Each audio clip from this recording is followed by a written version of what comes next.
അമേരിക്കയിലെ അലാസ്കയിൽ ഭൂചലനം റിക്ടർ സ്കെയിലിൽ 7.3 തീവ്രത രേഖപ്പെടുത്തി. വിവരങ്ങളുമായി അനേന സതീഷ് നമുക്കൊപ്പം ചേരുകയാണ്. അനേന, ദക്ഷിണ അലാസ്കയിൽ സുനാമി മുന്നറിയിപ്പുണ്ട്. ആശങ്കപ്പെടേണ്ട സാഹചര്യമുണ്ടോ? ഇതിൽ നിലവിൽ ആശങ്കപ്പെടേണ്ട സാഹചര്യമില്ലെന്നാണ് മനസ്സിലാക്കാൻ സാധിക്കുന്നത്. പ്രാദേശിക സമയം 12:30യോടെയാണ് അമേരിക്കയിലെ അലാസ്കയിൽ ഭൂചലനം അനുഭവപ്പെട്ടത്. റിക്ടർ സ്കെയിലിൽ 7.3 തീവ്രത രേഖപ്പെടുത്തിയ ഭൂചലനമാണ് അനുഭവപ്പെട്ടത്. ഈ ഭൂചലനത്തിന് പിന്നാലെ ദക്ഷിണ അലാസ്കയിൽ സുനാമി മുന്നറിയിപ്പ് പുറപ്പെടുവിച്ചിട്ടുണ്ട്. എന്തായാലും നിലവിൽ ആളപായമോ നാശനഷ്ടങ്ങളോ ഒന്നും തന്നെ റിപ്പോർട്ട് ചെയ്തിട്ടില്ല. ദ്വീപ് നഗരമായ സാൻപോർട്ടിന് 87 കിലോമീറ്റർ അകലെ കടലിലായിട്ടാണ് ഭൂചലനത്തിന്റെ പ്രഭവ കേന്ദ്രം എന്ന് പറയുന്നത്. നിലവിൽ എന്തായാലും ആളുകളോട് പ്രദേശത്ത് നിന്ന് ഒഴിയാൻ ആളുകൾക്ക് നിർദ്ദേശം നൽകി കഴിഞ്ഞിട്ടുണ്ട്.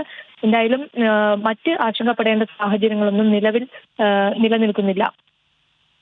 ശരി, ഓക്കെ. അനേന സതീഷാണ് വിവരങ്ങൾ നൽകിയത്.